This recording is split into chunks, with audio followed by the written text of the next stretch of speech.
বাসর সদ্য বিবাহিত স্ত্রীর মুখে ডিভোর্স পেপার ছুঁড়ে দেয় নিসর্গ ঋদ্ধ চৌধুরী। মেয়েটা যখন 6 বছরের, তখন নিসর্গ নিজেই তাকে রাস্তা থেকে তুলে চৌধুরী ভিলায় নিয়ে এসেছিল। নিসর্গ তখন সবে ক্লাস 10-এ পড়ে।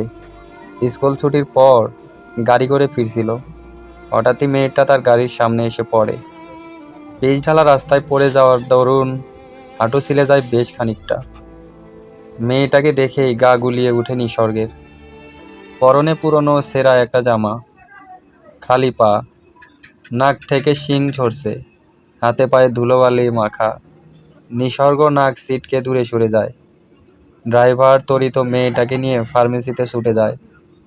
ডক্টর ক্ষতস্থানে ড্রেসিং করে ব্যান্ডেজ করে দেয়, সাথে খাওয়ার জন্য কিছু ঔষধও দিয়ে দেয়। নিসর্গ ভেবেছিল তার কাজ শেষ, কিন্তু না। মেয়েটা ড্রাইভারের পিছু পিছু আবারও তাদের গাড়ির সামনে দাঁড়িয়ে রয়। মেয়েটার কান্না ভরা মুখশ্রী দেখে যেন একটু মন নরম হয় নিসর্গের। সে আশেপাশের লোকজনের থেকে জানতে পারে মেয়েটার কাছে পিঠের একটা বস্তিতে থাকতো। তার মা রাস্তায় রাস্তায় ভিক্ষা করে বেড়াতো। 2 দিন আগেই তিনি মারা গেছেন। এরপর থেকে মেয়েটা আর বস্তিতে যায়নি। সারা দিন রাস্তায় রাস্তায় ঘুরে বেড়াতো। রাতের বেলায়ও রাস্তায় এক কোণে বসে রাত পার করে দিত। নিসর্গ মেয়েটার হাতে কিছু টাকা ধরিয়ে দিয়ে গাড়িতে উঠতে গেলেই প্যান্টে টান পায়। সে পেছন ফিরে দেখে মেয়েটা তার প্যান্ট টেনে ধরে রেখেছে। চোখ দুটো পানিতে টলমল করছে। নিসর্গ মেয়েটাকে নিজের সঙ্গে চৌধুরী ভিলায় নিয়ে আসেন। নিসর্গের ছোট চাচি সাজেদা চৌধুরী ছিলেন নিঃসন্তান। বছর কয়েক আগে তিনি একটা মৃতকন্যা সন্তানের জন্ম দিয়েছিলেন। আর কাকতালীয়ভাবে সেদিনই তার হাজব্যান্ড মারা যান। একে তো মেয়ে হারানোর যন্ত্রণা, তার উপর স্বামীর শোক, সব মিলিয়ে মানসিক ভারসাম্যহীন হয়ে পড়েন সাজেদা চৌধুরী। নিসর্গ মেয়েটাকে নিয়ে চৌধুরী ভিলায় প্রবেশ করতেই তিনি দৌড়ে আসেন। মেয়েটার মধ্যে যেন নিজের মৃত মেয়ের প্রতিচ্ছবি দেখতে পান। তিনি তড়িৎ মেয়েটাকে বুকে জড়িয়ে নেন। তার মায়াবী চেহারা দেখে নাম দেন মায়ামণি। মায়া চৌধুরী ভিলায় সাজেদার চৌধুরীর কাছে মায়ের আদর স্নেহে বড় হতে থাকে। কিন্তু চৌধুরী ভিলায় সাজেদা চৌধুরীর তেমন ভ্যালু ছিল না। ছেলে মারা যাওয়ার তার শ্বশুর শাশুড়ি জাকিয়া জেসমিনের 2 চোখের বিষ হয়ে যান সাজেদা চৌধুরী। মায়াকে নিয়ে তার এত মাতামাতি পছন্দ হয় না। একে তো সাজেদা চৌধুরীর তার বড় ছেলের ঘাড়ের উপর বসে খাচ্ছে, এরপর আবার মায়া এসে জুটেছে। তিনি মায়াকে এতিমখানায় দিতে আসতে চান, কিন্তু সাজেদা চৌধুরী বেঁকে বসেন। তিনি স্পষ্ট জানিয়ে দেন, মায়াকে যদি এতিমখানায় দিয়ে আসা হয়, তিনি নিজেও চৌধুরী ভিলা থেকে বেরিয়ে আসবেন। চৌধুরী বাড়ির বউ আবার মানসিক ভারসাম্যহীন। বাড়ি থেকে বেরিয়ে গেলে লোকে সি সি করবে, তাদের মান সম্মান ক্ষুণ্ণ হবে ভেবেই জাকিয়া জেসমিন কথা বাড়ান না। অগত্যা মায়া চৌধুরী ভিলায় থেকে যায়। সে দেখতে আহামরি সুন্দর নয়, তবে মুখের আদলে রয়েছে ভয়ঙ্কর রকমের মায়া।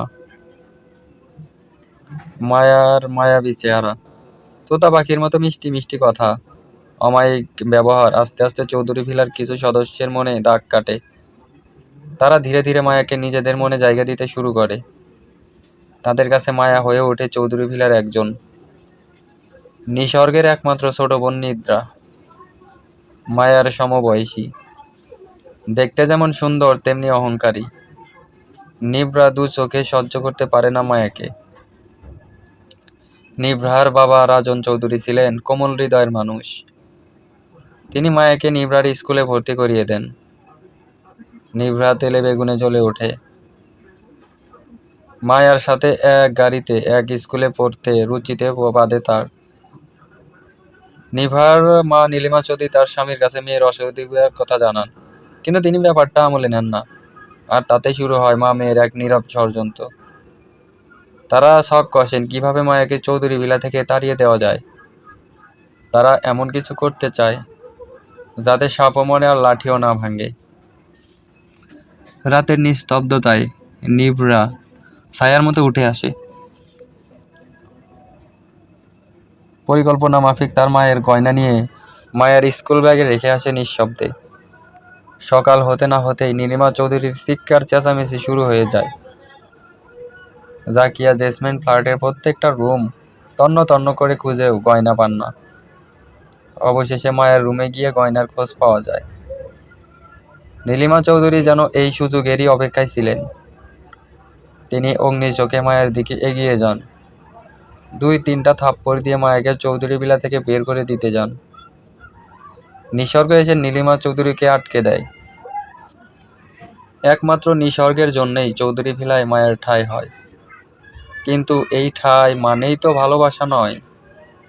নিসর্গের হৃদয়ের মায়ের জন্য ছিল দয়া, সহানুভূতি। হ্যাঁ, মায়ের জন্য নিসর্গের মায়া হয়, চিন্তা হয়। তাই বলে মায়ের মতো একটা নামহীন, পরিচয়হীন মেয়েকে নিসর্গ কখনোই নিজের জীবনসঙ্গী হিসেবে চায়নি। নিসর্গের হৃদয় তো বাধা পড়ে রয়েছে গার্লফ্রেন্ড ঐতিহ্যতে। গোটা শহর তাদের প্রেমের গল্প জানে। তার গার্লফ্রেন্ড ঐতিহ্য একজন ডক্টর, বড়লোক বাবার একমাত্র মেয়ে। দেখতে হলিউডের নায়িকার থেকে কোনো অংশে কম নয়। নিসর্গ নিজেও একজন নিউরোসার্জন। ঐতিহ্যের বাবা মা নিসর্গ বলতে পাগল পায়। তারা কানাডা থাকেন। 2 মাস বাদেই তাদের ফেরার কথা ছিল। নিসর্গ ভেবেছিল ঐতিহ্যের বাবা মা ফিরলেই তারা আর শুভ কাজে দেরি করবে না। বিয়ের সবটা প্ল্যান করা ছিল তাদের। হুট করেই যেন একদম কাহওয়া এসে সবটা এলোমেলো করে দিয়ে চলে গেল।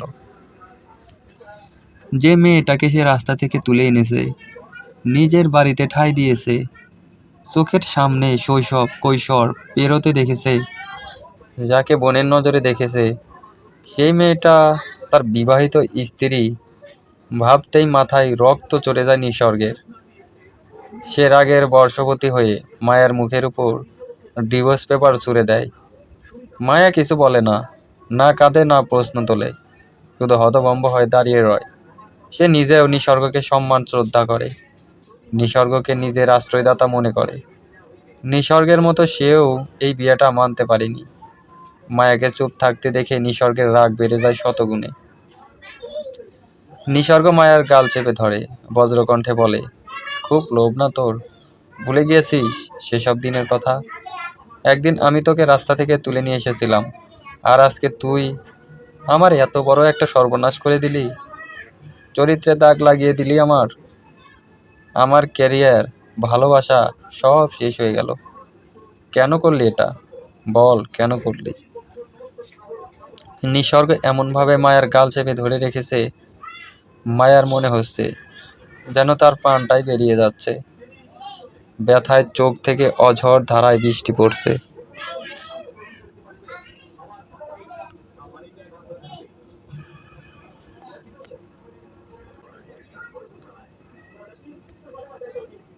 মায়া আর্তনাদ করে ওঠে, অস্ফুটে স্বরে বলে, আমার লাগছে ছোট সাহেব। নিসর্গ মায়ার চোখের দিকে তাকিয়ে মায়াকে ছেড়ে দেয়। কোনো কথা না বলে মায়ার হাত ধরে টেনে রুম থেকে বের করে দিয়ে মায়ার চোখের সামনে দরজা বন্ধ করে দেয়। মায়া টু শব্দটি করে না।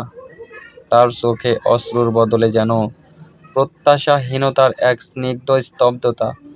সে ধীর পায়ে নিজের বরাদ্দকৃত রুমের দিকে পা বাড়ায়।